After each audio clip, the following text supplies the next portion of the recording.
Praise the lord. అందరికీ వందనాలు. మన ప్రాతకాల ప్రార్థన ప్రారంభించుకున్న ప్రియులారా, ప్రార్థన చేసుకుందాం.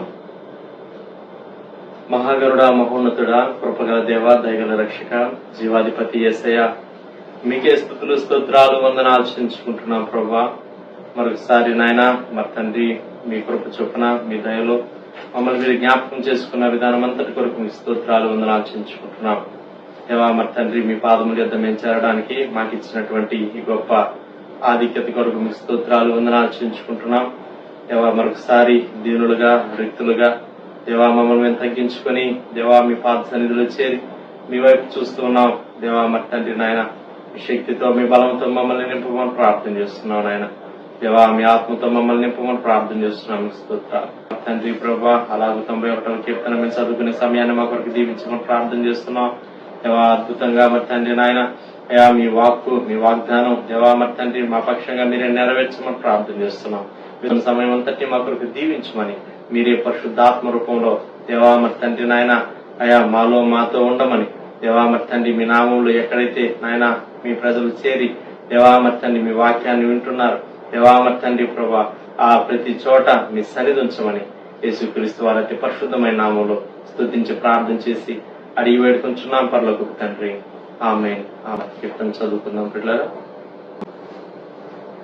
మహోన్నతిని చాటున నివసించేవాడే సర్వశక్తి నీడను విశ్రమించువాడు. మహోన్నతిని చాటున నివసించేవాడే సర్వశక్తి నీడను విశ్రమించేవాడు. ఆయనే నాకు ఆశ్రయము, నా కోట, నేను నమ్ముకున్న నా దేవుడని నేను యెహోవాను గూర్చి చెప్పుచున్నాను. ఆయనే నాకు ఆశ్రయము, నా కోట, నేను నమ్ముకున్న నా దేవుడని నేను యెహోవాను గురించి చెప్పుచున్నాను. వేటగాని ఊరిలో నుండి ఆయన నిన్ను విడిపించును, నాశనకరమైన తెగులు రాకుండా నిన్ను రక్షించును. వేటగాని ఊరిలో నుండి ఆయన నిన్ను విడిపించును, నాశనకరమైన తెగులు రాకుండా నిన్ను రక్షించును. ఆయన తన రెక్కలతో నిన్ను కప్పును, ఆయన రెక్కల క్రింద నీకు ఆశ్రయం కలుగును. ఆయన సత్యము కేడమును డాలునై ఉన్నది. ఆయన తన రెక్కలతో నిన్ను కప్పును, ఆయన రెక్కల కింద నీకు ఆశ్రయం కలుగును. ఆయన సత్యము కేడము డాలునై ఉన్నది. రాత్రి వేళ కలుగు భయమునకైనను, పగటి వేళ ఎగురు బాణమునకైనను, రాత్రి వేళ కలుగు భయమునకైనను, పగటి వేళ ఎగురు బాణమునకైనను, చీకటిలో సంచరించు తెగులునకైనను, మధ్యాహ్నమందు పాడు చేయు రోగమునకైనను నీవు భయపడుకుందువు.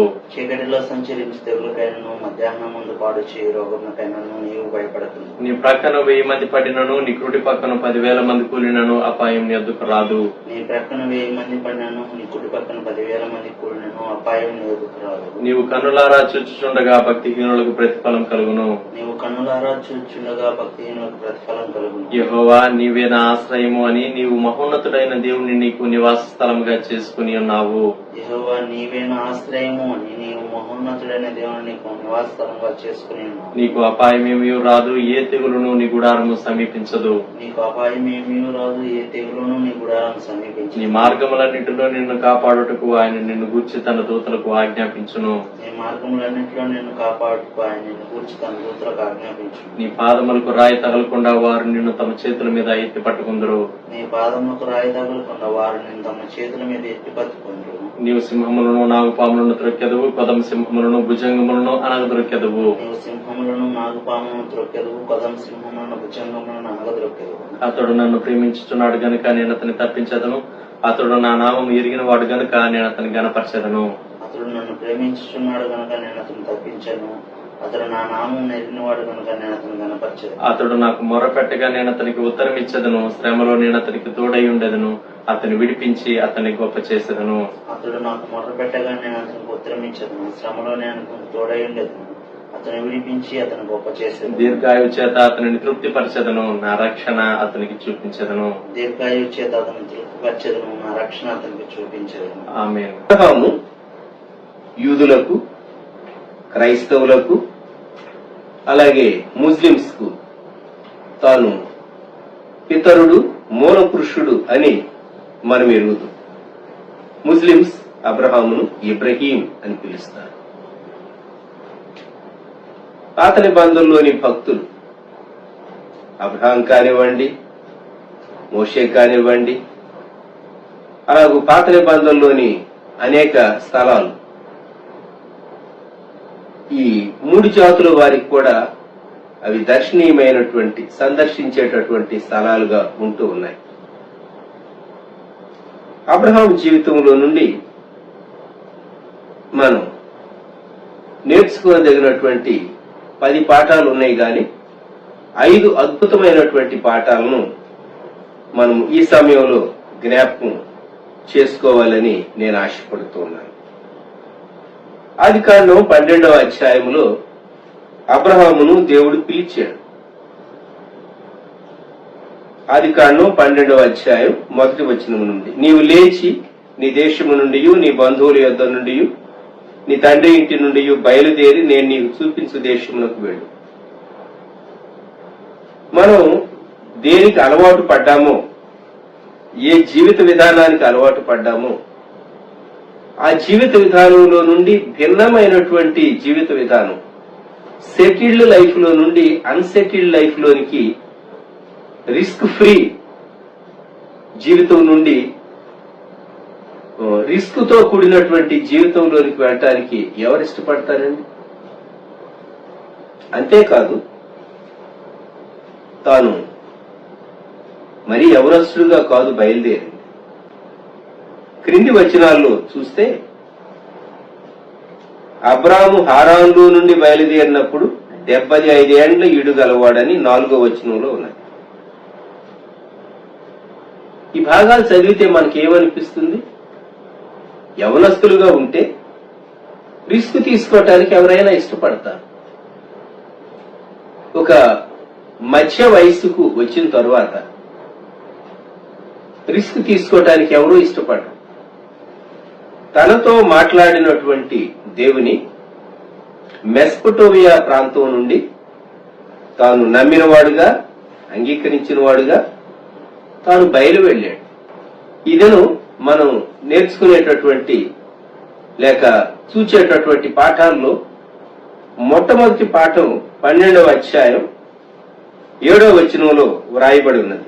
యెహోవా అబ్రామునకు ప్రత్యక్షమై నీ సంతానమునకు ఈ దేశం ఇచ్చేదనని చెప్పగా అతడు తనకు ప్రత్యక్షమైన యెహోవాకు ఒక బలిపీఠమును కట్టెను. కనాను దేశము చేరాడు. 5వ వచనం చివరి భాగం. కనాను దేశమునకు వచ్చేది. దేవుడు ఏ దేశాన్నైతే అబ్రహాముకు తన సంతానానికి ఇవ్వబోతూ ఉన్నాడో ఆ దేశాన్ని చూపిస్తూ ఈ దేశము ఇస్తాను అని చెప్పాడు. మనము మన జీవితంలో జ్ఞాపకం ఉంచుకోదగినటువంటి ఒక శ్రేష్టమైనటువంటి అంశం, ఏది దేవుడు మనకు అనుగ్రహించాడు, ఏది దేవుడు మనకు అనుగ్రహించలేదు. సాతాను యేసుక్రీస్తు ప్రభు దగ్గరకు వచ్చి రాళ్లు రొట్టెలయ్యేటట్లు ఎందుకు చేయకూడదు శోధించింది. దేవాలయ శిఖరం నుండి క్రిందికి దుమకలేవా? నీ పాదాలకు రాయి తగులకుండా దేవదూతలు ఎత్తుపట్టుకుంటారని వాక్యంలో ఉన్నది కదా అని వాక్యాన్ని ఎత్తి శోధించింది. ఎందుకంటే ప్రభు వాక్యం ద్వారా రిప్లై ఇచ్చాడు ద్వితీయోపదేశకాండంలో.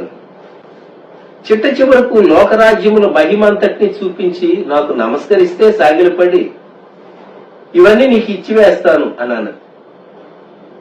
తండ్రి తన కొరకు ఉద్దేశించింది శిలువ. కుమారుడుగా శరీరధారిగా ఈ లోకంలోనికి వచ్చినటువంటి ప్రభు అయిన యేసుక్రీస్తు వారు తాను సాతాను చెప్పినట్టు ఒక నమస్కారం చేసి శిలువకు ఎక్కకుండా లోకరాజ్యాలను సంపాదించుకుని తండ్రి దగ్గరికి వెళ్ళి ఇదిగో నేను సంపాదించాను మనుష్యులను, మనుష్య జాతిని అని చెప్పడానికి ఆయన ఇష్టపడలేదు. అందుకే సాతాను ప్రభువును శోధించిన సాతాను గెలవలేదు. యేసుక్రీస్తు ప్రభువారు సాతానును వెళ్ళగొట్టాడు. ఆయనను విడిచి వెళ్లిపోయింది, శోధించింది, ఓడిపోయింది. ఇక్కడ భక్తుడైనటువంటి, పితరుడైనటువంటి, విశ్వాసులకు తండ్రిగా పిలువబడినటువంటి అబ్రహాము జీవితంలో తనకు ప్రత్యక్షమైన యెహోవాకు ఒక బలిపీఠమును కట్టెను. విశ్వాసి జీవితంలో బలిపీఠం కట్టడం అనేటటువంటి అనుభవం ఉన్నదే, ఇది చాలా శ్రేష్టమైనటువంటి అనుభవం.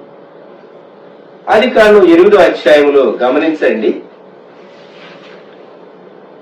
జలప్రళయం అయిపోయిన తరువాత నోవహు బయటికి వచ్చాడు. ఆదికాండం 8వ అధ్యాయం 20వ వచనం. అప్పుడు నోవహు యెహోవాకు బలిపీఠము కట్టి పవిత్ర పశువులన్నిటిలోనూ పవిత్ర పక్షులన్నిటిలోనూ కొన్ని తీసుకొని ఆ పీఠం మీద దహన బలి అర్పించెను. అప్పుడు యెహోవా ఇంపైన సువాసన ఆఘ్రాణించి ఇక మీదట నరులను బట్టి భూమిని మరలా శపించను. యెహోవా ఇంపైన సువాసన ఆఘ్రాణించి, దేవునికి ఇష్టమైనటువంటి సువాసన, ఫ్లెష్ కాల్చివేయబడినప్పుడు కట్టెల పైన మానవ రీతిగా వచ్చేటటువంటి వాసన అంత సువాసన రాదు. అగ్నిలో కొన్ని సుగంధ ద్రవ్యాలు వేస్తే వచ్చేటటువంటి వాసన అది వేరు. ఒక జంతువు లేక పక్షిని కాల్చినప్పుడు వచ్చేటటువంటి వాసన వేరు. అయితే ఇది ఇంపైన సువాసన అని చెప్పబడింది. అక్కడ మనం గమనించవలసినటువంటి విషయం, దహన బలిగా ఆ పక్షి తర్వాత జంతువు కాని పవిత్ర పశువులన్నిటిలో పవిత్ర పక్షులన్నిటిలో అర్పణ అర్పించబడింది. మనలను మనము దేవుని బలిపీఠం పైన ఉంచుకొనుట, బలిపీఠం పైన ఉంచుకోవటం శ్రేష్టమైనటువంటి అర్పణగా. ఇక మన ఇష్టం ఏమీ లేదు, మన సొంత ఆలోచన ప్రణాళిక ఏది లేదు. దేవుడు ఎక్కడకు వెళ్ళమంటే అక్కడికి వెళ్ళాలి, ఎక్కడ ఉండమంటే అక్కడ ఉండాలి. ఎంత కష్టమండి. మనకు కూడా ఇష్టము అయిష్టము అనేది ఉంటాయి కదా. దేవుని బలిపీఠం పైన ఉంచబడినటువంటి అప్పగించుకున్నటువంటి వ్యక్తి దేవుని ఆత్మచేత నడిపింపబడతాడు.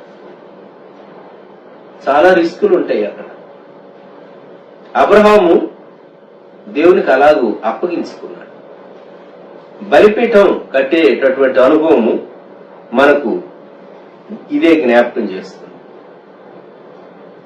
దేవా, నా జీవితాన్ని నేను ఒక అర్పణ వలె బలిపీఠం పైన నేను ఉంచుతూ ఉన్నాను అని బలిపీఠాన్ని కట్టేటటువంటి అనుభవం. రెండవ అనుభవంలోనికి వెళదాం. 12వ అధ్యాయంలోని 8వ వచనం. అక్కడ నుండి అతడు బయలుదేరి బేతెలకు తూర్పుననున్న కొండకు చేరి పడమటనున్న బేతెలునకును తూర్పుననున్న హాయికిని మధ్యన గుడారం వేసి అక్కడ యెహోవాకు బలిపీఠమును కట్టి యెహోవా నామమున ప్రార్థన చేసెను. బలిపీఠం కట్టడం ఒక అనుభవం అయితే ప్రార్థించటం ఇంకొక అనుభవం.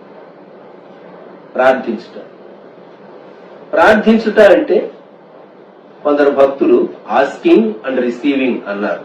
ప్రార్థనను అడుగుట పొందుట, దేవుని అడుగుట, దేవుని యొద్ద నుండి పొందుట, దేవునికి మన మనవి మనము వినవించుట, దేవుని దగ్గర నుండి జవాబు పొందుట, ఇది ప్రార్థన.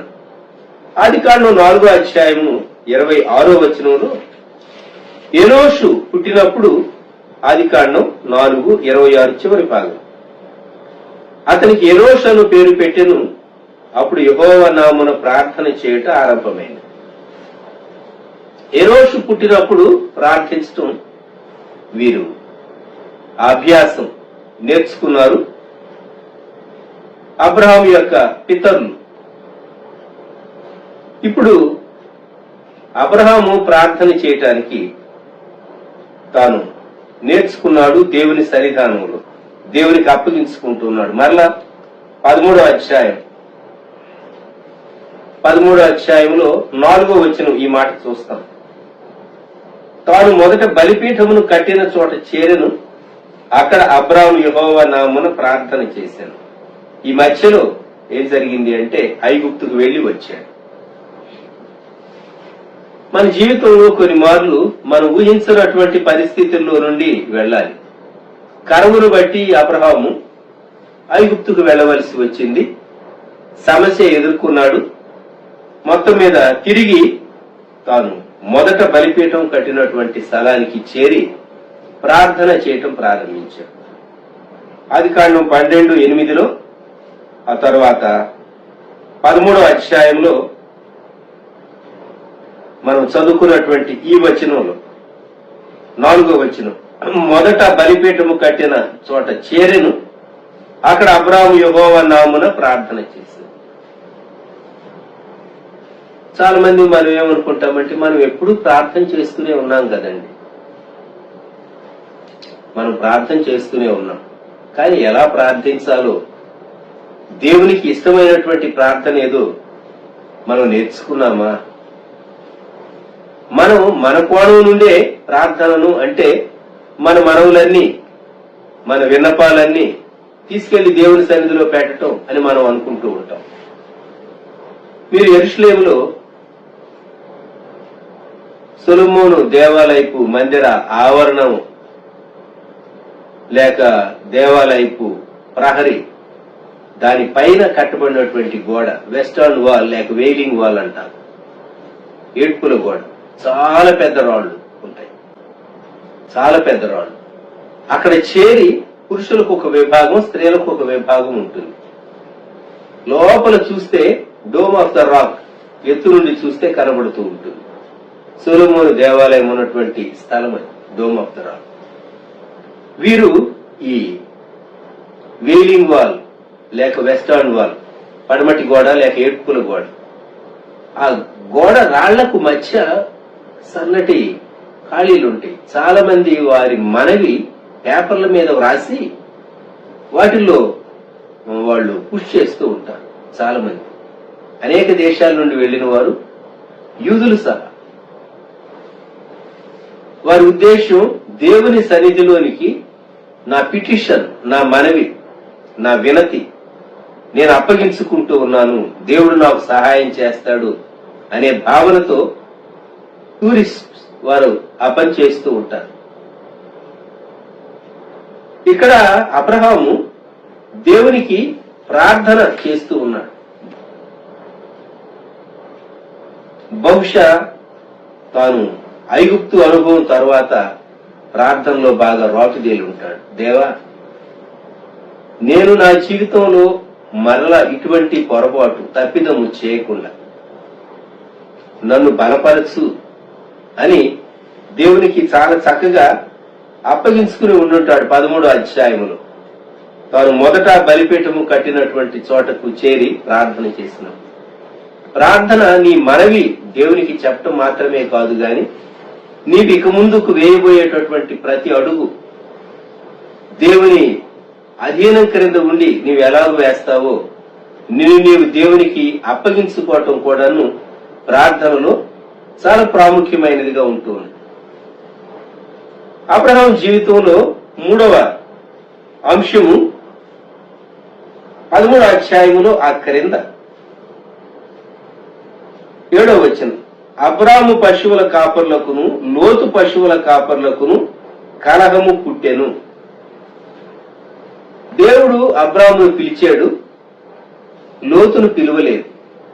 లోతు అబ్రాముతో కలిసి బయలుదేరి వచ్చాడు. అబ్రాము యొక్క సహోదరుని కుమారుడు లోతు అని మనం చదువుతూ ఉన్నాం. కనుక వీరందరూ కలిసే బయలుదేరి వచ్చినట్టుగా ఆదికాండం 11వ అధ్యాయం 31వ వచనం, తెరకు తన కుమారుడు అబ్రామును, తన కుమారుని కుమారుడు అనగా హారాను కుమారుడు లోతును, తన కుమారుడు అబ్రాము భార్య అయిన శారై అను తన కోడల్ని తీసుకుని కనాను వెళ్ళుటకు వీరందరూ కలిసే బయలుదేరారు. లోతు కూడా వీరితో వచ్చాడు. ఇప్పుడు సమస్య, వీరు కలిసి నివసించలేనంతగా కలిమి విస్తరించింది. కలిమి విస్తరించడం సమస్యలకు కారణమైంది.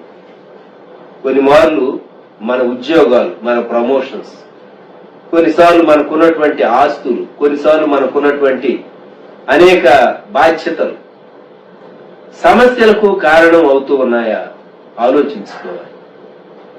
కలిమి కలహమునకు దారి తీసిన సమృద్ధి సమస్యలు తెచ్చినవా ఆలోచించండి.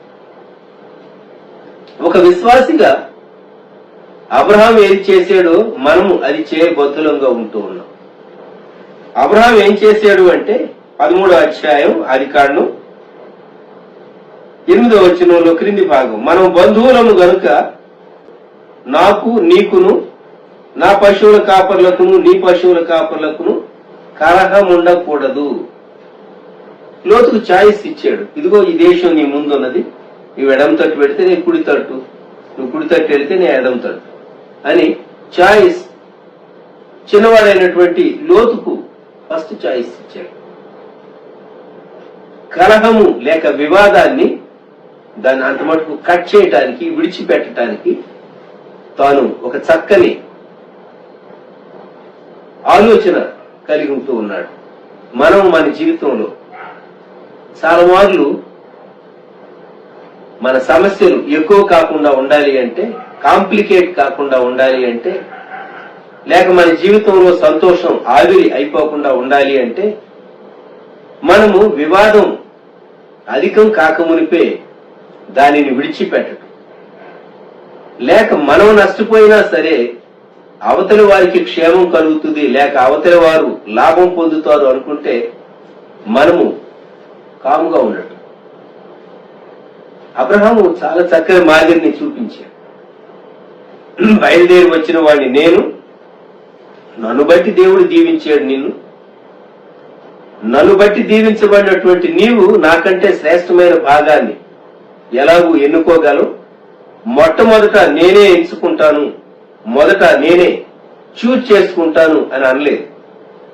మొదట ఎన్నుకోవటానికి ఆ విశాలమైనటువంటి దేశంలో ఎంపిక, చాయిస్ లోతుకు విడిచిపెట్టాడు. వివాదం ఒక విధంగా దాన్ని అంతం చేసాడు లేక విడిచిపెట్టాడు. జ్ఞాపకం పెట్టుకుందాం, మనం మన జీవితంలో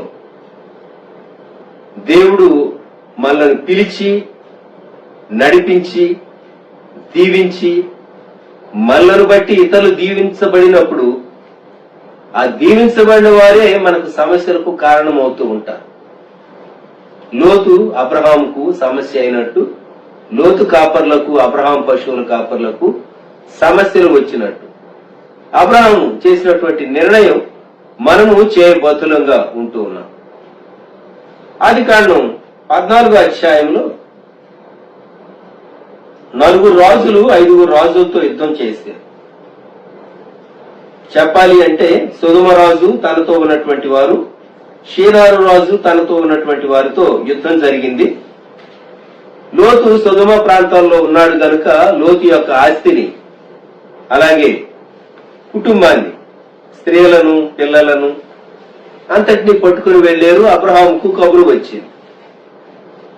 సరిగ్గా ఆ సమయంలో అబ్రహాము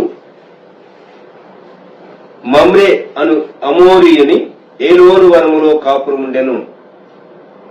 ఆదికాండం 14వ అధ్యాయం 13వ వచనం. అబ్రహాము తన తమ్ముడు చెరపట్టబడినని విని తన ఇంట పుట్టి అలవర్చబడిన 300 వధుఎనమండుగురిని వెంట పెట్టుకుని దాను మట్టుకు ఆ రాజులను తరిమాడు. అబ్రహాము గుడారములోనే నివసించాడు, కాని చాలా సంపన్నుడు.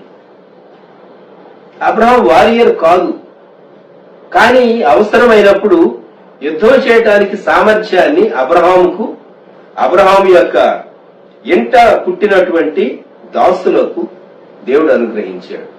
ఆశ్చర్యం కదా?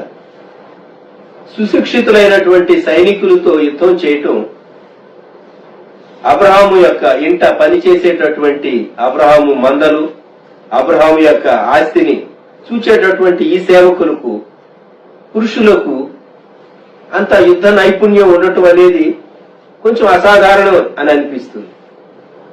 అయితే వారిని ఓడించాడు, జయించాడు. అప్పుడు ఒక ప్రపోజల్, సొదొమ రాజు ఒక ప్రపోజల్ తన ముందు పెట్టాడు. సొదొమ రాజు పెట్టినటువంటి ప్రపోజల్ 21వ వచనం. సొదొమ రాజు మనుష్యులను నాకిచ్చి ఆస్తిని నీవే తీసుకొనమని అబ్రాముతో చెప్పగా, రాజులను ఓడించి తిరిగి వచ్చేటప్పుడు కొల్ల సొమ్ము తీసుకుని వచ్చాడు, ఆస్తి చాలా తీసుకుని వచ్చాడు. సాధారణంగా పూర్వకాలం యుద్ధాలు జరిగేటప్పుడు టెంట్స్ లో వారి సర్వ సంపదలతో సైనికులు టెంట్స్ లో బస చేసి యుద్ధానికి సిద్ధపడేటటువంటి వారని మనకు అర్థమవుతుంది. అందువల్లనే యుద్ధంలో కొల్ల సొమ్ము దొరికేది, విస్తారమైనటువంటి ఆస్తి యుద్ధంలో జయించినటువంటి వారిది అవుతుంది అని పాత నిబంధన కాలంలో ఆయా సమయాల్లో జరిగినటువంటి యుద్ధాల్లో మనకు అర్థమవుతుంది. విస్తారమైనటువంటి కొల్ల సొమ్ము. సొదొమ రాజు యొక్క ప్రపోజల్, నీవే ఆస్తిని తీసుకో, నా మనుషులను నాకు ఇచ్చేసేయి. అబ్రాము చెప్పినటువంటి మాట 22వ వచనం, నేనే అబ్రామును ధనవంతునిగా చేసితినని నీవు చెప్పకుండానట్లు ఒక నూలు పోగైనను చెప్పుల వారైనను నీ వాటిలో ఏదైనను తీసికొననని ఆకాశమునకును భూమికిని సృష్టికర్త అయిన సర్వోన్నతుడు నైన దేవుడు నైన యెహోవా ఎదుట నా చెయ్యి ఎత్తి ప్రమాణం చేసి ఉన్నాను. ఎంత చక్కని మాట. తాను లోతును విడిపించడమే తన ధ్యేయంగా ఉంచుకున్నాడు గాని ఆస్తిని ఎక్కువ చేసుకోవటం తన ధ్యేయంగా లేదు. ఇంకొక మాట, సొదొమ రాజా తన ఆస్తిమంతునిగా ఐశ్వర్యవంతునిగా చేయవలసినటువంటి వ్యక్తి. దేవుడే నా నిధి, యేసయ్యే మన నిధి. దేవుడే నీ సంపదను వృద్ధి చేయాలి, కాపాడాలి. షార్ట్ కట్ మెథడ్ లో ఎక్కడో యుద్ధంలో తాను కష్టపడి యుద్ధం చేసాడు, జయించాడు, వాస్తవమే. ఆ కొల్ల సొమ్ము అక్కర్లేదన్నాడు. అబ్రహాము చాలా మంచి మాదిరిని చూపించాడు. దేవుడే నన్ను ధనికునిగా చేయగలడు. ఈ రోజుల్లో చాలా మంది ఎందువల్ల నష్టపోతూ ఉన్నారు అంటే, వారు కొద్ది కాలంలోనే ధనికులం కావాలి అనేటటువంటి ఉద్దేశంతో అనేక రకాలైనటువంటి షార్ట్ కట్ మెథడ్స్ పాటిస్తూ ఉంటూ ఉన్నారు. మనుషులను భ్రమపరిచి వారి దగ్గర నుండి డబ్బు ఆకర్షించడానికి, లేకుంటే మనుషుల యొక్క ధనాన్ని కొలగొట్టడానికి చాలా తంత్రముగా, మాయోపాయంగా ఎన్నో ప్లాన్స్ లోకంలో కొన్ని కంపెనీస్, కొన్ని ఇన్స్టిట్యూషన్స్, కొందరు వ్యక్తులు ప్రయత్నం చేస్తూ ఉంటారు. ఈ షార్ట్ కట్ మెథడ్స్ మనము పాటించి ధనికులం కావాలి అనుకున్నటువంటి వారు ఆపదలో పడతారు. జాగ్రత్త సుమ. అబ్రహాము ఈ సాలిగూడులో చిక్కుకోలేదు, లేక ఈ నెట్ లో అబ్రహాం పడలేదు. వద్దొద్దు, నాకు అక్కర్లేదు. సొదొమ రాజు నన్ను ధనవంతునిగా చేసేను అని చెప్పుకోవటం నాకు ఇష్టం లేదని ఓపెన్ గా చెప్పేసేసాడు. నేనే అబ్రాహామును ధనవంతునిగా చేస్తానని నీవు చెప్పకుండానట్లు. ఎంత శ్రేష్టమైనటువంటి మాట అండి. ఎంత చక్కని రెజల్యూషన్ అబ్రహాం తీసుకున్నాడు. 5వదిగా అబ్రహాము తన జీవితంలో 17వ అధ్యాయంలోనికి వద్దాం. 17వ అధ్యాయంలో దేవుడు తనతో మాట్లాడుతూ ఉన్నాడు. నిబంధనను గూర్చి 11వ వచనం, మీరు మీ గోప్యాంగ చర్మమును సున్నతి పొందవలను, అది నాకు నీకు మధ్య ఉన్న నిబంధనకు సూచనగా ఉండును. పైన 9వ వచనం, నీవు మాత్రమే గాక నీ తరువాత వారి తరములలో నీ సంతతి నా నిబంధనను గైకొనవలెను. దేవుడు అబ్రహాముకు నీవు నిబంధనలో నిలిచి ఉండాలి, నీవు నిబంధన జనాంగముగా ఉండాలి, నీవు నిబంధన జనాంగానికి తండ్రి అవుతూ ఉన్నావు, నీవు సున్నతి పొందాలి. సర్కంసిషన్, గోప్యాంగ చర్మం సున్నతి చేయబడటం. ఈ రోజుకి ముస్లింస్ లో ఈ కష్టం మనం చూస్తూ ఉంటాం. శరీర ఇచ్ఛల విషయమైనటువంటి సున్నతి. యేసుక్రీస్తునందు శరీర ఇచ్ఛలు అవి సిలువ వేయబడినవి, లేక కట్ చేయబడినవి. క్రీస్తు యేసు సంబంధులు శరీరమును దాని ఇచ్ఛలతోనూ దురాశలతోనూ సిలువ వేసి ఉన్నారు. కనుక మన జీవితాల్లో నిబంధన ప్రజలంగా యేసుక్రీస్తు ప్రభువుని విశ్వసించినటువంటి వారంగా మనం ఆయనను వెంబడించేటటువంటి కాలంలో మనం నిబంధన ప్రజలము అనేటటువంటి మాట మనం ఎప్పుడు జ్ఞాపకం చేసుకుంటూ ఉండాలి. కనుక ఇప్పుడు మరలా ఒకసారి ఈ 5 విషయాలు నేను మీకు గుర్తు చేస్తాను. నీ జీవితం దేవుని బలిపీఠం పైన నీవు పెట్టేవా? చాలా మార్లు భవిష్యత్తు ఎలా ఉన్నది, ఏమి జరగబోతుంది, సంభవించబోతుంది అనేది ఊహించుకోవటానికే కష్టంగా ఉన్నటువంటి దినాలు. నీవు దేవుని బలిపీఠంపై ఉంటే అది నీకు క్షేమం. అలా కాకుండా నాకు అలా ఉండాలి, ఇలా ఉండాలి అని చెప్పేసేసి మనం ప్రణాళికలు వేసుకోవచ్చు. కానీ దేవుడే నీ కాపుదల కర్తగా నిన్ను నడిపించడానికి ఉద్దేశించినప్పుడు ఆ నీ జీవితం చాలా అద్భుతమైనదిగా ఉంటుంది. దేవా, ఇదిగో నా జీవితం అని బలిపీఠం పైన అప్పగించుకున్నటువంటి అనుభవం. రెండవ అనుభవం ఏంటంటే దేవుని అడుగుట. దేవునికి చెప్పకుండా నేనేది చేయను, దేవుని సమ్మతి లేకుండా నేనేది చేయను, దేవుని ఆత్మ స్వాతంత్ర్యం లేకుండా నేనేది చేయను. కనుక నేను మొదట దేవుణ్ణి అడుగుతాను, దేవుడు చెప్పిందే చేస్తాను. అదే ప్రార్థన. దేవుణ్ణి అడగాలి.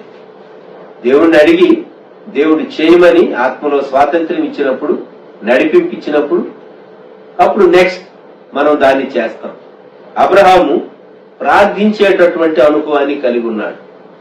ప్రార్థించుట, దాని తరువాత పని చేయుట. చాలా మంది ప్రార్థించకుండా పని చేస్తారు. ఫలమేమున్నది? మూడవ ప్రశ్న,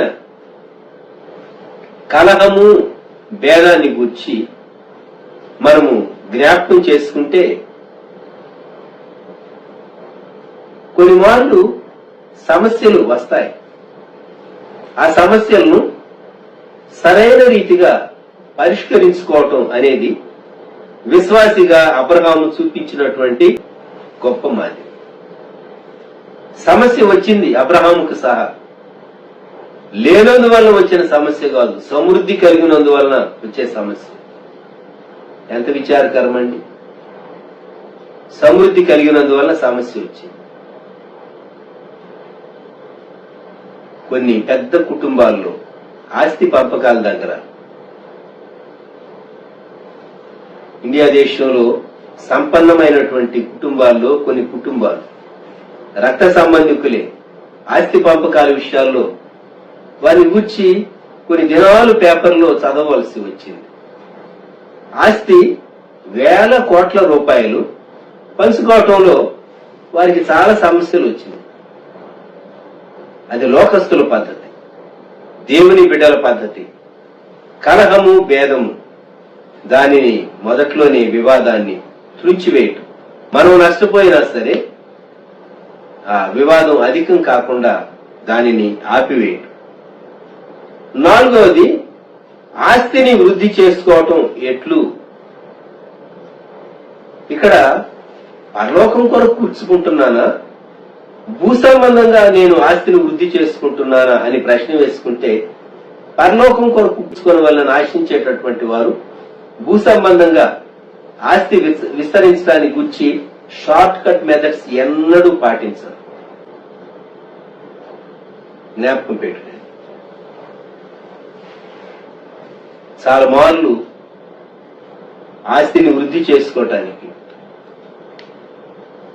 లోకంలో జరిగేటటువంటి సంభవాలు చదువుతూ ఉంటే చాలా బాధ, చాలా విచారం వేస్తుంది. దేవుడే నన్ను ధనికునిగా చేయగలడు, సొదొమ రాజు కాదు. ఆఖరుగా 5వ ప్రశ్న ఏంటి అంటే, నేను దేవుని బిడ్డగా ఈ కార్యాన్ని చేయాలా, చేయకూడదా? నేను దేవుని నిబంధనలో ఉన్నటువంటి వ్యక్తిని.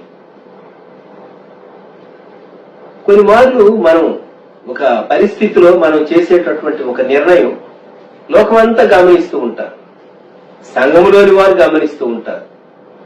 ఎవరైతే నిన్ను రోల్ మోడల్ గా తీసుకుంటారో వారు కూడా గమనిస్తూ ఉంటారు. నీవు పడిపోయావనుకండి, నేను వెంబడించే వారు కూడా పడిపోతారు కొన్ని మార్లు. అందుకే లీడర్షిప్ లో ఉన్నటువంటి వారు చాలా జాగ్రత్తగా ఉండాలి ఈ విషయాలు. అనేక మంది నిన్ను చూస్తూ ఉంటారు. దేవుని బిడ్డగా నేను ఈ కార్యము చేయతగినదా కాదా అని యోచించుకుని నిబంధన జనాంగంగా ఉన్నటువంటి అబ్రహాము తన తరువాతి తరములకు కూడా నీవు ఆజ్ఞాపించాలి అన్నాడు. 9వ వచనం 17:9 ఆదికాండం. నీవు మాత్రమే గాక నీ తరువాత వారి తరములలో నీ సంతతియు నా నిబంధనను గైకొనవాలి. నీవు మాత్రమే కాకుండా నీ ఇంటివారు, ఆ తరువాత రాబోయేటటువంటి జనరేషన్స్ దేవుని వెంబడించేటట్లు నీవు వారిని పెంచవలసిన, బోధించవలసిన, నడిపించవలసినటువంటి బాధ్యత మనం కలిగి ఉన్నాం. కనుక భక్తుడు, పితరుడు అబ్రహాము జీవితంలో నుండి అనేకమైనటువంటి పాఠాలు మనం నేర్చుకోగలం. ఈ ఉదయకాలం 5 అంశాలు మనం చూస్తూ ఉన్నాం. దయచేసి ఈ 5 ప్రశ్నలు మీరు వేసుకుని అబ్రహాము జీవితంలో అనుసరింపదగినటువంటి విశ్వాసపు అడుగులు, లేక అబ్రహాము జీవితంలో నుండి నేర్చుకునేటటువంటి పాఠాలు, నేను ఏది నేర్చుకోగలుగుతూ ఉన్నాను లేక ఏది నేర్చుకోవాలి అనేది మనం యోచించుకుంటే మనం ఎంతో క్షేమం పొందుతామని ప్రభు నామములో నేను మీకు జ్ఞాపకం చేయగోరుతున్నాను. ఈ వాక్య ధ్యాన తలుపులను ప్రభు మనందరి కొరకు దీవించి బలపరిచి మహిమను పొందును గాక. ఆమేన్. ప్రార్థన. యేసుక్రీస్తు వారి కృప, తండ్రి అయిన దేవుని ప్రేమ, పరిశుద్ధాత్ముని అన్యోన్య సహవాసం సదాకాలం సంగమునకు తోడై ఉండును గాక. ఆమేన్.